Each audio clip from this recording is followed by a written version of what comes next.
आं नैबे आंनि फेसबुक पेजाव मोननैसो आं खेंफोरथि होनो नागिरदों। जोंहा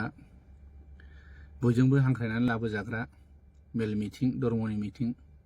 स्कुल कलेज बिथांखौ बयबो बिबुंथि होनो, एडभाइस होनो होननानै लिंहरो, मटिभेसन होनो लिंहरो। मानोना जोंहा फैलाजे बरगयारि बिथांनि आं माने खेंफोरथिखौ होनो नागिरदों आरोखि। मैया जे आंखौ ससियेल मिडियाआव बिथाङा बुंदों, न' डाउट आं जेबो सानाखै। बाथ्राया जाहैबाय गराय फाख्रि मुभिखौ लानानै बे खेंफोरथि होदों। दा गराय फाख्रि मुभिया आर्ट फिल्म ना कमार्शियेल, बिथाङा रजनी बायदि मेडामनावनो थांनानै गावनो सोंहैदो बा फन खालायनानै सोंदो आरोखि, आर्ट मुभि ना बा कमार्शियेल मुभि। आरो नङाबा सेन्सर अफिसाव थांनानै नायबानो जाबाय, जोंनि गुवाहाटियावनो ज्योति चित्र बनाव। दा नैबेयावनो नुगोन आरोखि। दा आं बेखौसो बुंनो नागिरदों, बेयाव लिरनाय थाखायो, सेन्सरनि जिथु केटेगरियाव लिरनाय थाखायो। दा बिथाङा बेसेबांसिम दिनैसिम सेन्सर बर्डनिफ्राय सार्टिफिकेट लादों लायाखै आं बेखौ बुंनो थाङा। दा आं नुवाखैबो बिथांनाव, दिनैसिम मोनसेबो सेन्सर फिल्मखौनो नुफेराखै आं बिथांनाव। आं दिनैसिम 6-7थासो आं सेन्सर फिल्म बानायबाय। ओंखायनो नोंदों आं सार्टिफिकेटखौ नोंथांमोननो देखायनो हागोन। नैबे अनसुला आफानि 2015आवनो बानायनाय अनसुला आफा, बे कमार्शियेल मुभि। आरो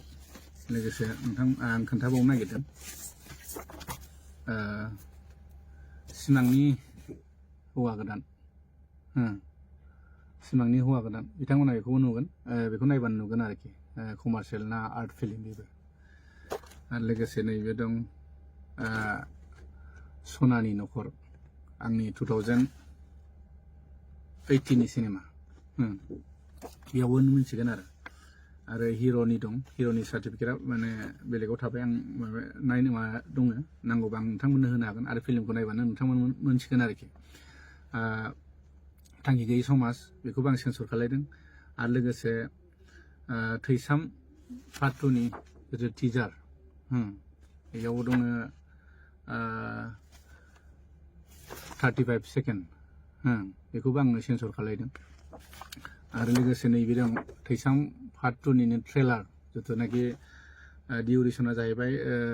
249 मिनिट्सनि, बेखौबो आं सेन्सर खालायदों। जाय माने सेन्सर खालायबा नों हलावहाय ट्रेलारखौबो देखायनो मोना आरोखि। आरो नैबे थैसाम पार्ट 2नि जिथुनाखि सेन्सर सार्टिफिकेट, बिथांमोना नायबानो नुगोन आरो फिल्मावबो नुखागोन। दा बेयावनो गासैबो केटेगरियाव लिरनाय थाखायो, अबे आर्ट मुभि, अबे कमार्शियेल, अबे एडाल्ट, बेयाव लिरनाय थायो आरोखि। दा आङो फैला बिथांखौ आं बेखौसो बुंनो लुगैदों, दिनैसिम बेसेबां आर्ट मुभिनि सोमोन्दै बेसेबां नलेज दं आरो कमार्शियेल फिल्मनि सायाव बेसेबां नलेज दं, आं बेखौ बुंलायनो गोनांथि गैया। गावनो फिल्म मेकार हिसाबै गुगोलाव थांनानै सार्च खालाय, आरो फिल्मनि माखासे लेखाखौबो बिथाङा नायनो हागोन आरोखि। आं बेखौसो बुंनो लुगैदों आरोखि। दा बेखौ लानानै बिथाङा दान्थे बिदान्थे जादों आंजों, नायथों। आरो मैया सपन बिथाङा शाहरुख खाननि मोनसे मोनसे स्पेसखौ होदों आरो, आर्ट फिल्मा माबायदि जायो, कमार्शियेला माबायदि जायो। बिथाङा बिनि जितु पेजाव बा माने ग्रुपआवबो शेयार खालायदों बिथाङा, आंबो शेयार खालायना होदों। बेखौ नायबाबो मिन्थिगोन कमार्शियेल फिल्मा माब्रै, आर्ट फिल्मा माब्रै आरोखि।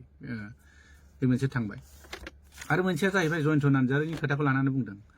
दा जयन्त नार्जारिखौबो बिथाङानो गावनो डिसिसन खालायनानै जुरि मेम्बाराव सोबाय। न' डाउट सोदों, जेबो नङा। खिन्थु जुरि मेम्बारनि हिसाबै बैसो हिसाबै 50 बा 60 प्लास जानांगौमोन। आरो बिथाङा दा प्रेजेन्टआवनो एक्टिभ आर्टिस्ट रुल एक्टिं खालायबाय थायो। आरो बिथाङा दिनैसिम मोनबैसो सिनेमा माने डाइरेक्सन,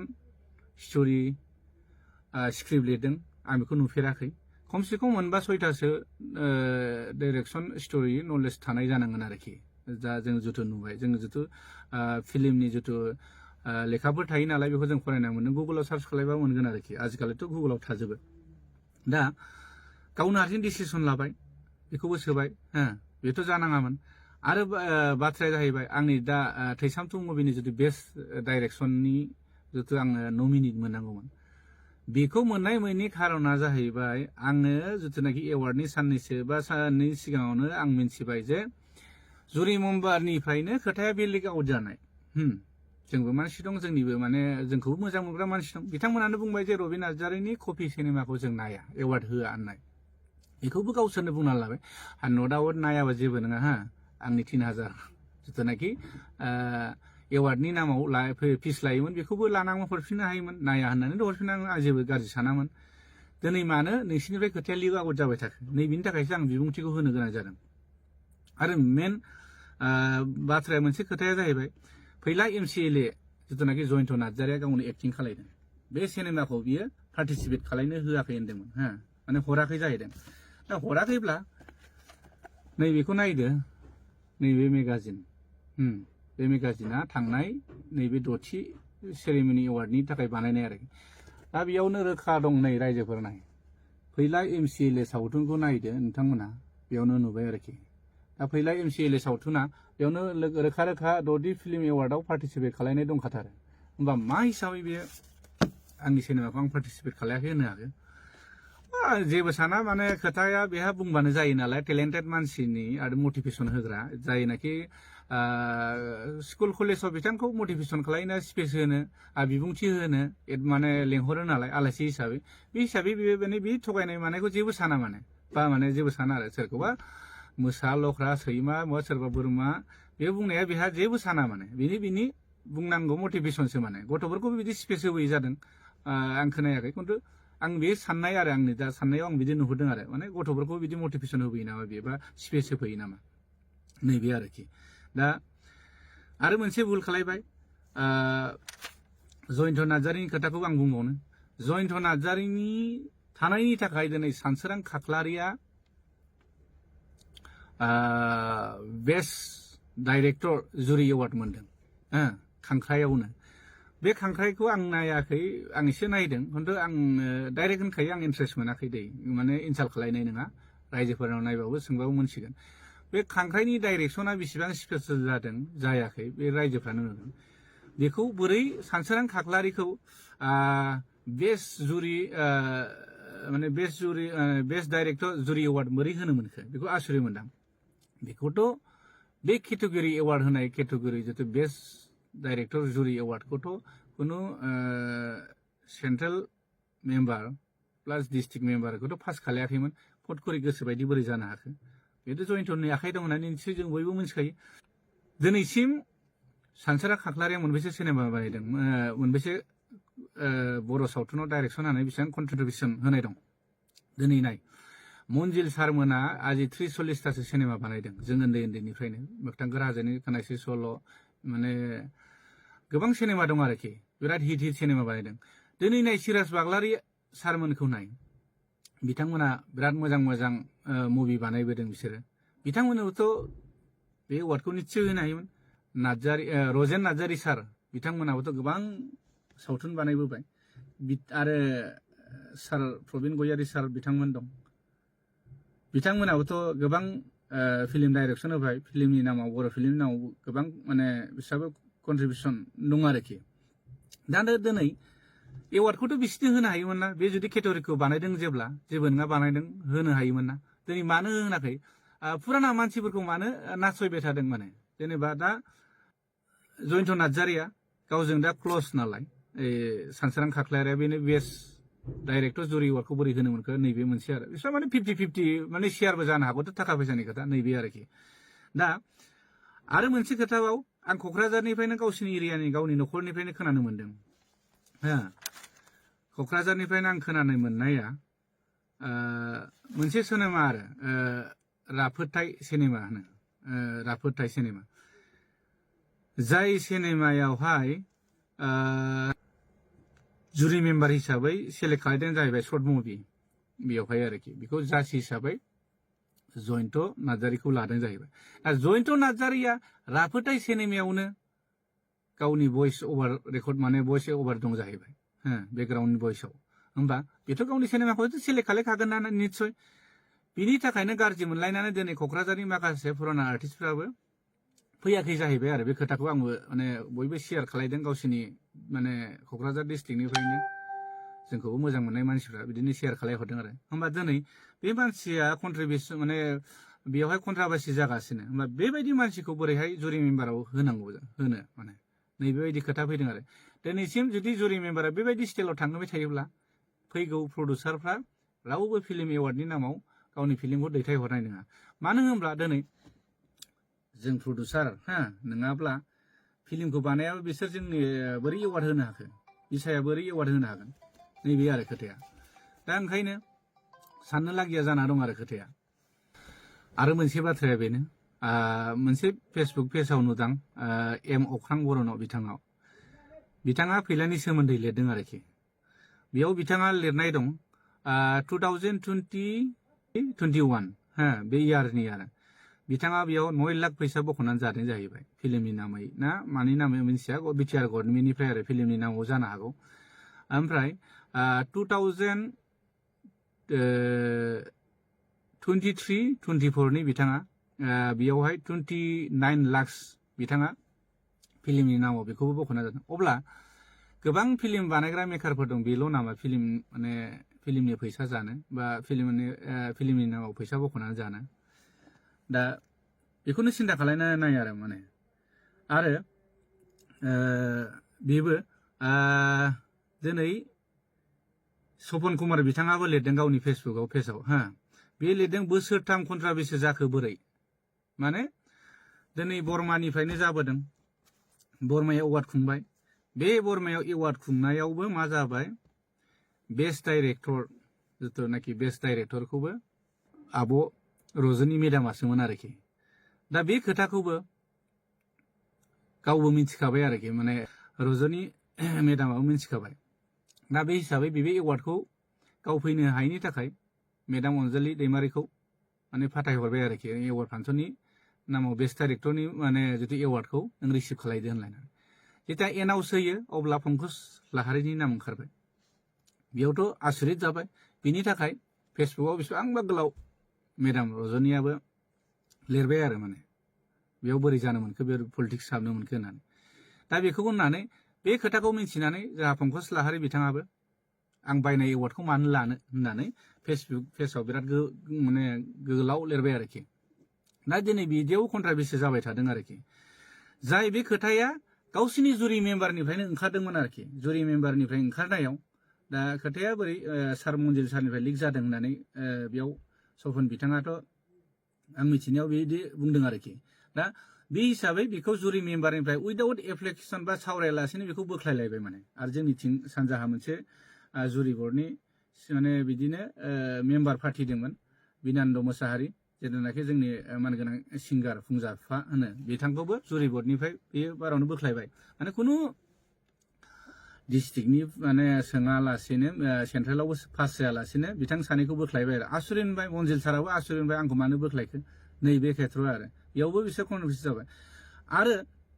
थांनाय एवार्डआव दालिगावआव जादों दालिगावनिफ्राय बर्मासिम 150 किल'मिटार जागोन होनदों ओमफ्राय क'क्राझारनिफ्राय हेड अफिसा जेदा बिसानि हेड अफिस बानायदों क'क्राझारनिफ्राय दालिगावसिम 50 किल'मिटार जागोन आरो अब्ला बै समाव आफादगिरिया जिथुनाखि दा बिसानि माने रानिं जिथु आफादगिरि मानगोनां फुंखा महिलारि सारा बिथाङानो जायगा होखाबायमोन जाहैदों दालिगावनो नायालासिनो बर्मायावहाय जोंहा सेक्रेटारि गुरु पबित्रनि स्टुडिअ नायफैबाय बेयावबो बिदिनो जाबाय आरोखि दा देग्लायबो नै दा गावसिनिनो जिथु बर्मायाव जानो गोनां जिथु गुवाहाटियाव जानो गोनांमोन बे बुस्थुआ गुवाहाटिनिफ्राय बेसेबांबा डिस्टेन्सआव होमबा गुवाहाटियाव जानो गोनाङाव गुवाहाटियावथ' नायनो हायोमोन बा क'क्राझार माने दिनै बर्मायावल' मानो नायबाय थाखो दा एखे लोगोयै बेयावनो जुरि बर्डनि मेम्बार थाबाय सोरनिबा फिल्म गोनां मानसिफोर थाबाय बेयावथ' बे निस्सय बे जाखागोन बे निस्सय जागोन आरो खोनानो मोनबावदों जोंनि केसेट हैग्रा गथ'फोरनिफ्राय जों खोनानो मोनदों सिनेमाया ओरै प्ले जाबाय थायो फारसेथिं जुमाय ज' ज' लोंलायबाय थायो ओरै होननासो खोनाबावदों आरोखि आं खोनानायसो बेसेबां सैथो खिन्थु केसेट हैग्रा गथ'फ्रा बे बाथ्राखौ बुंदों आरोखि माने जोंनि प्रडिउसारफ्राबो खोनानानै गाज्रि मोनदों आरो बेनिखायनो सपन कुमार बिथाङाबो दोरदनाया बेफोरनिफ्राय जादों आरो दिनै फुराना मानसिफ्रानो दोरोदलांगासिनो आरो फुराना मानसिफोरखौ दिनै बिसोरो सनमान होनो हायैया माने बिराद दुखुनांथाव बाथ्रा जादों आरो जेनेबा बे आरोखि दिनै जोंहा मानगोनां सेक्रेटारि गुरु पबित्रआ बोसोरथाम दिनै जों 6 बोसोर जाबाय बे रानिं जानाया खिन्थु बिनि सिगां मा होनो कर'नानि जितु सुबिदा उसुबिदानि थाखाय एवार्डखौ फाथिनाय जायाखैमोन खिन्थु रानिं दा कन्टिनिउस बोसोरथाम फाथिबाय बरमा दालिगाव गुवाहाटि बेयावबो कन्टिनिउ माने गालाय गुजायानो जोबा आरो अब्ला आं बेखौसो बुंनो लुगैदों माने जोंनि मानगोनां सेक्रेटारि बिथाङा बेबायदि गालाय गुजायाव मानो बरनाम लाबाय थाखो गावखौ दिनै नोंखौसो बयबो दुसिदों हा रिजाइन हो थाल्ला थुल्ला दिनै नोंनि दैदेनाव बिदि जादों होननानै बयबो बुंसोलायदों हा दा अब्ला होमबा बुला सोरनि जाना थांगासिनो दिनै नोंसिनि दैदेनाव बिदि जानो थांदों सिगाङावहाय जिथु सार दीपक रामसियारिनि दैदेननाय समाव बिदिथ' जाफेराखैमोन कुनु गुलाय गुजाय जाबाय बिराद मोजाङै थांदोंमोन आरोखि नैबेखौ नुदों आरो दा बुस्थुआ जाहैबाय माने खोथाया जाहैबाय आरोखि बेफोर गासैबो फैलानि आखाइ दंजोबो आरो जेरै बिटिआर गभर्नमेन्टनिफ्राय जेथा फैलाया मानगोनां फैला सारा आरोखि जे फैसाखौ बे बख'बासो आर्टिस्ट सेसनाबो एवार्ड खुंनो हागोन नालाय बे सिस्टेमै जाहैबाय आरो ओंखायनो फैलानि फिदिंनायाव माने मोसाबाय थानांगौ गोनां जादों माखासे जोंनि दैदेनगिरि बिथांमोना मानो होनोब्ला फैलाया फैसाखौ होफैयाबानो बे एवार्ड फांसन खुंनो हाया नालाय खिन्थु नैबे भुल जादों आरोखि भुला मा जादों जेखि गभर्नमेन्ट फैया मानो बिटिआरआव गभर्नमेन्टआथ' सोलायबाय थानो हागौ पार्टिया सोलायबाय थानांगौ न' डाउट खिन्थु बेयाव जोंहा मोनसे जिथुनाखि फिल्मनि मोनसे केटेगरि थाखायो बेयाव इएमबो थाखायो फिल्म लाइननि जितु कालचार इएम फिल्म लाइननि इएम बिथांमोननो जों बेखौसो प्रप'जल होनांगौ जे जेखि जाया सरकारा फैया मानो जोंनो बोसोराव बोसोरनि हार माने बारायनाय खमायनाय बेसेनखौ लानानै जोंनो इसेखिनि मोनसे प्रप'जाल जोंनो एवार्ड फांसननि नामाव होनांगौ बे फांसनखौबो जिथिया पास जाखांनायनि उनावसो फांसनखौ खुंनांगौ सोरनावबा दाहार लानानै खुंनाय बेथ' खुनु जुक्ति जायाखैना दाबोथ' टाइम दंमोन ना खुंनो जिथुनाखि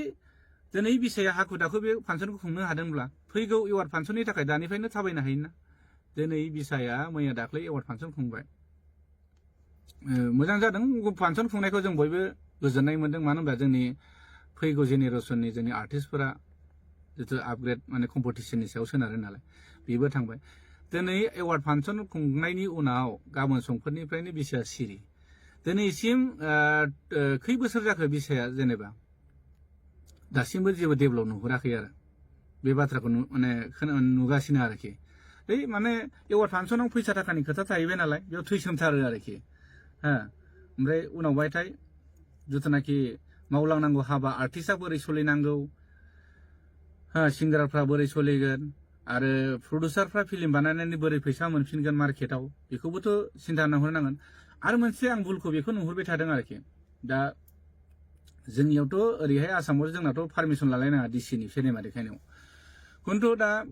जेरै बिटिआरआव जिथु सिनेमा देखायनायनि मुङाव डिसिनाव पारमिसन बा डिसि बा लकेल थानायाव पारमिसन लानांगौ 5,000 खरै अनलाइन ना मा बे सिस्टेमै थाङो आरोखि दिनै गावनि लकेल एरियायाव सिनेमा देखायनो थाखाय जों बोरै पारमिसन लानो गोनां जाखो नैबे खोथा फैदों आरोखि बेखिनिखौथ' जोंनि मानगोनां बिसानि बा जिथु बिसानि जिथु जोंहा एसोसिएसन दं हिसाबै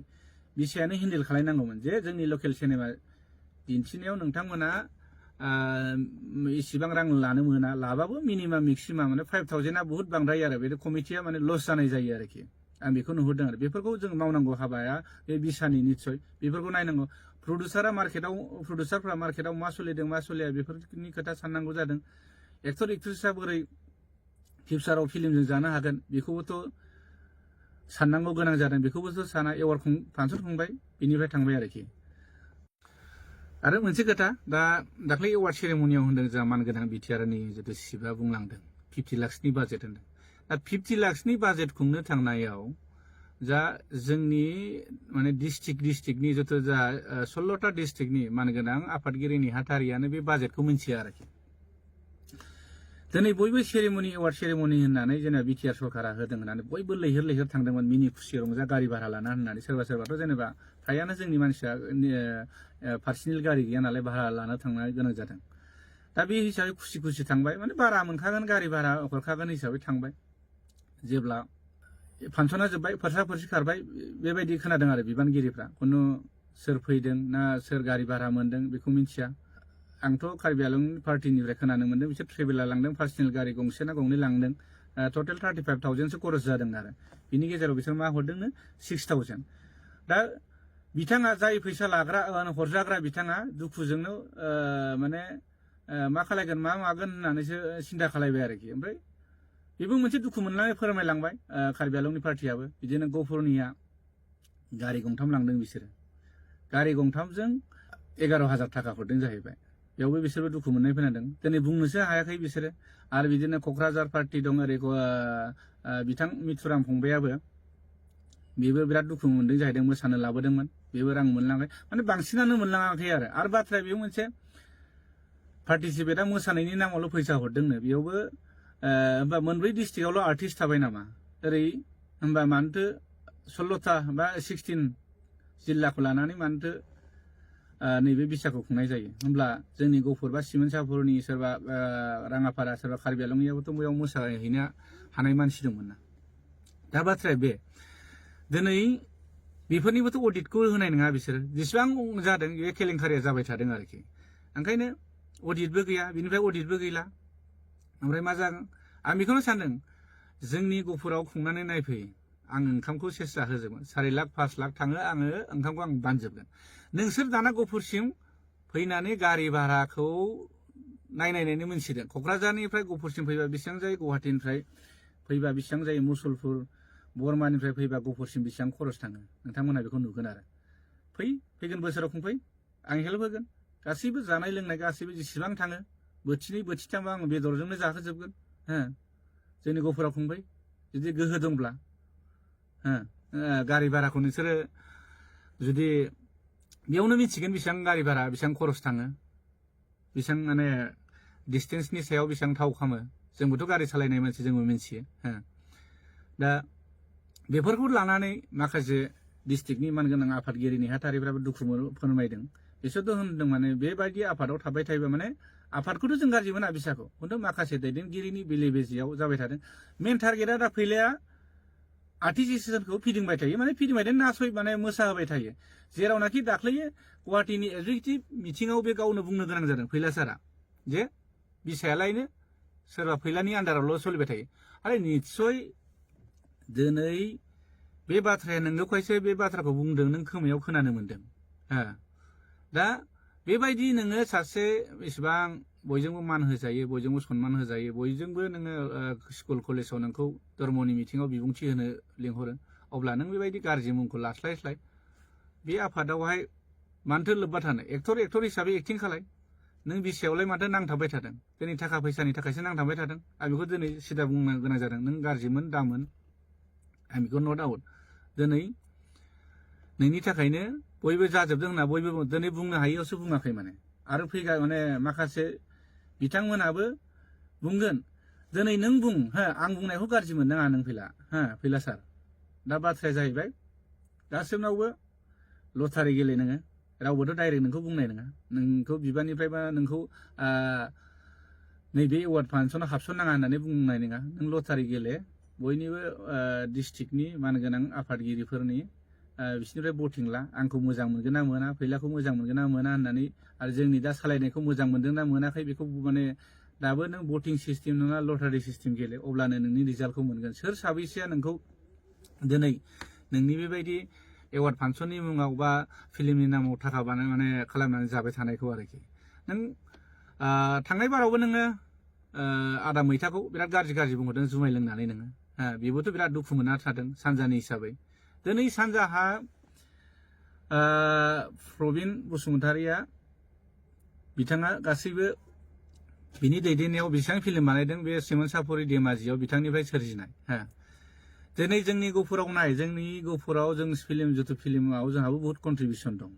दिनैसिम आं 20टा 30टा बानायबाय जोंनि प्रबिन बसुमतारि आंनिनो लोगो बिथाङाबो बहुत सिनेमा बानायबाय बिथांमोनाबो बिराद दुखु फोरमायदों नोंसिनि सायाव बेबायदि दैदेनगिरि थायोब्ला जोंनि बिसाया जोबस्रांलांगोन आफादखौथ' जों नांगौ खिन्थु नै बिनिफ्राय गोजान जा माने आं बेखौ डाइरेक्ट बुंखायो गाज्रि मोननाय मोजां मोननाय आं बेखौ नट आउट जेबो नों सोबनावबो स्टेटमेन्ट ला कार्बि आंलंनावबो ला दिनै क'क्राझारनावबो ला नोंसिनि बाक्सानियावनो ला आरो नोङो आरो गुवाहाटी पार्टिनावनो ला गासिबो नों बे कमेन्टखौनो मोनगोन आरोखि ओंखायनो सार फैला नों इसेबां गुन गोनां मान गोनां मानसि बयबो नोंखौ सनमान होयो बयबो नोंखौ धर्म मिथिं स्कुल कलेजाव बिबुंथि होनो नोंखौ लिंहरो बिनिखायनो गाज्रि मुंखौ लास्लायस्लाय गाज्रि बरनामखौ लास्लायलाय मानो बेबायदियाव हाबबाय थादों सारफैला बिनिखायनो पलिटिकेलाव हाबदों नो डाउट हाबबाय था जेबो नङा फिल्मावबो एक्टिं खालायबाय था आंहा बेखौ जेबो बुंनांगौ गैया खिन्थु बेबायदि हाबनानै नों जेंलागायबाय थाना आं बेखौ बुंनो लुबैदों आरो नोंनि सायाव माने आरो मोनसेथ' नों बिराद गिदिर भुल खालामदों दाख्लै जितु एवार्ड फांसनाव जितु जिरायनाय सिटआव आरो मानगोनां गिबि बर' फिल्मनिनो जितु बयजोंबो माने फार्स्ट बर' फिल्म आलायारन जितु एवार्ड मोननाय सिनेमा बिनि नोङो एक्टर मानगोनां जोंहा अमर नार्जारी सार जितु जों गोमबोर होनना मोनथियो बिथांनि पार्टि आरो बेजों लोगोसे बिथांखौथ' नोङो जिरायनाय सिटनिफ्राय माने एसे गोजानाव माने बेलेगथिं जिरायहैथिं होननाथ' नोंथ' साइड खालामदों बेखौथ' जोंखौ नुग्रा मानसि दं दा साराबोथ' बिराद माने दुखु मोनलांदों आरो माने बिसोरो जोंनि माने गुरु होननानै सानना लानांगोन जों अमर नार्जारी सारमोनखौ जोंनि बर' सावथुन मुलुगाव बिसोरनो फार्स्ट लामा देखायजेननाय आरो दा बिसिनि जायगाखौ नोङो आलासिफोर फैदोंमोन महिलाफोर बिसोरनि थाखाय नोङो सिटखौ माने अमर सारमोनखौ बोखांनानै नों जिरायहोदों बेबोथ' बिराद लासिंसिं मानसिफ्रा उननि थाग्राफ्रा नुदों बेखौबोथ' बिराद सावरायसोदों ओंखायनो बयखौबो रेसपेक्ट होलायनांगौ जों नोंसोरखौबो रेसपेक्ट होगोन नों रेसपेक्ट होबासो रेसपेक्ट मोनगोन नों गावनो जुदि रेसपेक्टखौ जानानै लायोबा गावनि रेसपेक्टखौ बुजियाबालाय जोंलाय माथो होनदों जोंथ' फिसा मानसि जाहैबाय नोंसोरथ' बहुत टेलेन्टेड मानसि जाहैबाय गोरों गोरा बयजोंबो गोरों गोरा धर्म मिथिंनो स्कुल कलेज बयजोंबो नों मटिभेसन बा स्पेस बा आलासि महरै नोंखौ बुजायनो थाखाय स्पेस होलांनो थाखाय बयबो हांख्रायो जाहाथे उनाव नेक्स्टआव बिदि जाया बेनो आरोखि ओंखायनो आं बिसायाव बेखौनो गुरै खावलायनो थायो दिनै बिसायाव बेबायदि दैदेनगिरि थाबाय थायोबा बेले बेजेया जाबाय थागोन नोंसोर थाबैनो जयै सावरायनांगौ सावरायनानै माखासे बिबानगिरिखौ माने सोलायनांगौ आरो मोनसे खोथाया नैबेखौ आंबो नुहुरदों जेसास खेरखातारि बिथांनिसिम आं फंनैसो बुंनो नागिरदों दिनैसिम जितुनाखि एवार्ड माने सेरेमनि होजेननायनिफ्राय बिथाङा मेगाजिन सेक्रेटारि ओरैनो थामसा हिसाबै बोसोरथाममोन बा मोजां मावनायनि थाखाय बिथांखौ 6 बोसोर होबाय दा दिनैसिम सेरेमनि एवार्ड सेरेमनिया होनायनिफ्राय दिनैसिम 8 बोसोरसो बिथाङानो सेक्रेटारि जाबाय थाबाय अब्ला जेसास बिथां बायदि माने मोजां मानसि खामानि मावनो हाग्रा मानसि गैयामोन नामा जोंनि बिसायाव बे माने सावथुन मुलुगाव बिथाङाबोथ' मेगाजिन सेक्रेटारिनिफ्राय माने सोलायनांगौमोन गावनो निस्सय साइड जानांगौमोन मानो होनब्ला आं खोनाबाय थादों आरो दिनै बुंनो हायाखै रावबो मानसिफ्रा गासैबो डिस्ट्रिक्टनि आफादगिरि नेहाथारि आरो गासैबो आर्टिस्टफ्रा बुंदों जेसास खेरखातारियालाय माने मेगाजिन डाइरेक्टर जानो मोनखो मानसियानो गैलामोन नामा होननानै दिनै बुंनो हायाखै आं नोंथांनि सिगाङाव दिनै नैबे ससियेल मिडियानि सिगाङाव बुंनो गाज्रि मोना नों आं बुंनायखौ आं नोंनो बुंनो होदों बेबायदि मालायजों रायखुमा जास्लायस्लाय नोंथाङा बे डिपार्टमेन्टनिफ्राय निस्सय गोजानाव जा आर्टिस्ट हिसाबै आर्टिस्टआ आरो बे बेलेग बिबानबो लानो हायो नैबेखौ नुहुरदों आरो गलटियाथ' नों खालायाखै नोङा खालायदों आंनि मुभिखौ नोङो थैसाम 2खौ नोङो गावनो हाई क्वालिटिनि नोङो रिजोलुसननि माने पिक्सार क्वालिटि बिहरबाय पस्टार होनो होननानै बेखौबोथ' नों होआखै बेयावथ' गोरोन्थि बयबो मानसिफ्रा आंनो खोन्थाहरजोबदों बेबोथ' बिराद निस्सय आरो पलिटिक्स खालायनोबा इसेबां बिदि खालायद्रायनाङाब्रा डाइरेक्ट होना माथो आंथ' सोरनिबा फैसा लानानै सोरनिबा माबा लानानै आं सिनेमा बानायखायनो आंनि फैसाजों आं बानायदों दिनै आं बुंनोबो हादों दिनै आं बे बुंनो हादों दिनै आंनि सिनेमाखौ आं रायजोफोरनि गोसोखौ गोजोन होनो हानाय आं सिनेमा बानायदों हिसाबै रायजोफ्रा आंनि सिनेमाखौ अनसायदों बेबायदिनो आं 60 लाखनि बाजेट खालायनानैब्लाबो गावनो नाजानानै मार्केटाव थानानैबो 98 लाख मानसि माने रां खामायनायाव आंखौ रायजो राजाफ्रा मदद होदों आं बेखौसो साबायखर बावो जोंनि रायजो राजा नायगिरि बिथांमोना बर' सावथुनाव बा सावथुन मुलुग बा आंनिल' सावथुन नङा गुबुन सिनेमाफोरखौबो नायनो थाखाय आं खावलायो नोंथांमोन दिनै नायनानै जे नोंथांमोननिफ्राय एसे एनै कन्ट्रिबिउसन फैसा मोननानैसो जों मुभिखौ बानायफिननो हायो आरोखि आं बेखौनो जोबोद साबायखर बावनो थायो जोंनि नायगिरि बिथांमोननिसिम आरोखि बे आंनि गोजोननाय थाबाय दा आरो मोनसे बाथ्राखौ आं बुंनो सानबावदों मानगोनां जोंनिनो माने बयनिफ्रायबो जुनियरसिन जिहेतु जोंहा गिबि नेशनेल एवार्ड बान्था मोनलायनाय मानगोनां जोंदाव बड'सा सारा दाख्लै स्पिसाव मोननैसो बाथ्राखौ आं एसे बुंनायखौ खोनानो मोन्दों। बाथ्राया बुंदों बिथाङा जोंनि बर' सिनेमाया दिनै गुवाहाटि बायदि कलाक्षेत्रआवहाय एवार्ड सेरेमनि होलायनो हाबाय। बे गोजोनथाव बाथ्रा। खिन्थु बिथाङा बुंदों मार्केटआ जोंना इन्टारनेसनेल नेसनेलआवबो बाहागो लाहैनो नांगौ जाहैदों आरो। दा इन्टारनेसनेल होननाय लोगो लोगो इण्डियानि बाहेरायाव जायो। दिनै नेसनेल होननाय लोगो लोगो इण्डिया बाहेरायाव माने इण्डियानि गेजेरावनो जायो, इण्डियानि सिङाव जायो। दा दिनै जोंनि गावनि मार्केटखौ जोङो गावनि स्टेटआवनो देखायनो हायाखै। गुबुननि स्टेटआथ' बादबावनो दोन इण्डियानि बिथोरावनो आरो इन्टारनेसनेलनि खोथा बुंदों आरो। दा बिथांखौ आं बेखौसो बुंनो लुगैयो जोंदाव बड'सा सारा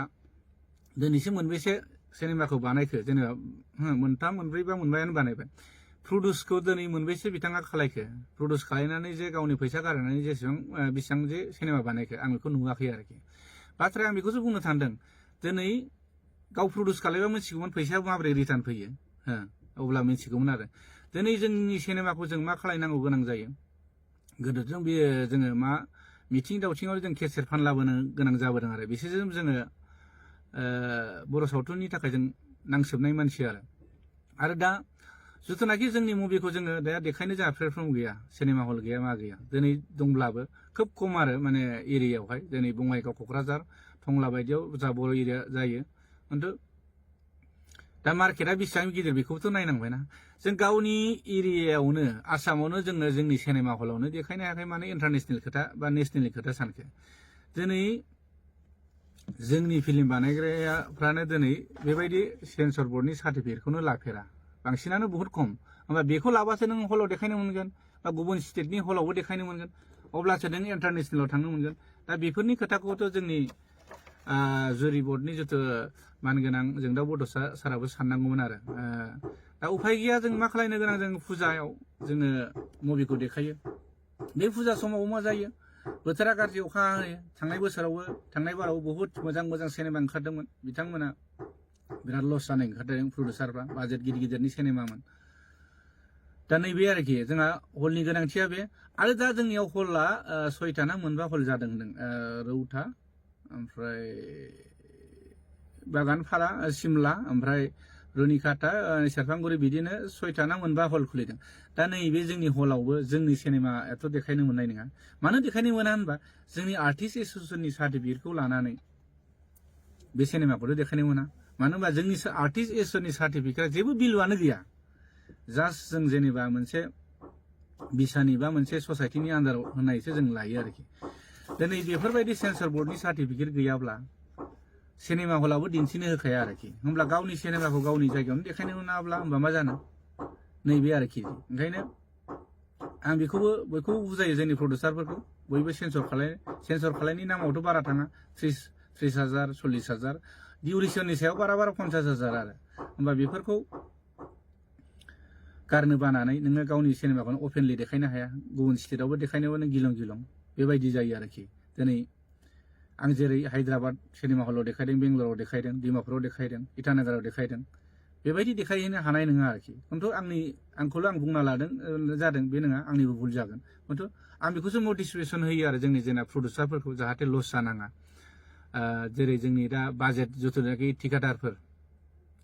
थिकादार नङाबा जोंहा माने बाजेटनि फिल्म बानायनो हाखाया। मानो होनब्ला जोंहा मार्केटआनो गैखाया। दा बेखौनो आं सानो आरो जोंनि फिल्म मेकारफ्राबो खोब सानलायनांगौ जे जाय बाजेट फिल्म बानायदों प्रडिउसार जिथु थिकादार बिथांमोना ओंखारदों 30 लाख 40 लाख 50 लाख गारदों, बिथांमोननि सिनेमाखौ जाहाथे रिकभार खालायनानै प्रडिउसारखौ नेक्स्टआव जों मोनफिनो नैबेखौ साननांगौ आरो। ओंखायनो दा मार्केटआव जोंना बुहुत खस्थ' आरो बेखौनो आं नुहुरदों आरो। ओंखायनो जों इन्टारनेसनेल खोथाखौ साननानै लाब गैया, जों गावनि जायगायावनो जोङो मार्केटखौनो खालायनो हायाखै आरोखि। दा भिडिअ'आथ' खोब गोलाव जाबाय, आङो दा बेनो आरो भिडिअ गोलावनि थाखाय आं निमाहा बिनाय थाबाय। जाहाथे आं बुंनांगौबा माने बुंबावसिगोन। आं बयखौबो अननाय आरो खुलुमनायखौ बावहरबाय। आंनि नायगिरि बिथांफोर, सावथुन मुलुगखौ नायनानै मोजां मोनग्रा रायजो राजाफोरखौ आं आंनिफ्राय फिन आरो खुलुमनायखौ बावहरबाय। बेयाव माबाफोर गोरोन्थि जायोब्ला निमाहा मोनगोन आं खुलुमनाय थाबाय। जै बर' हारिनि बर' नायगिरि, सावथुन मुलुग नायगिरि बिथांमोना बयबो जै जाथों।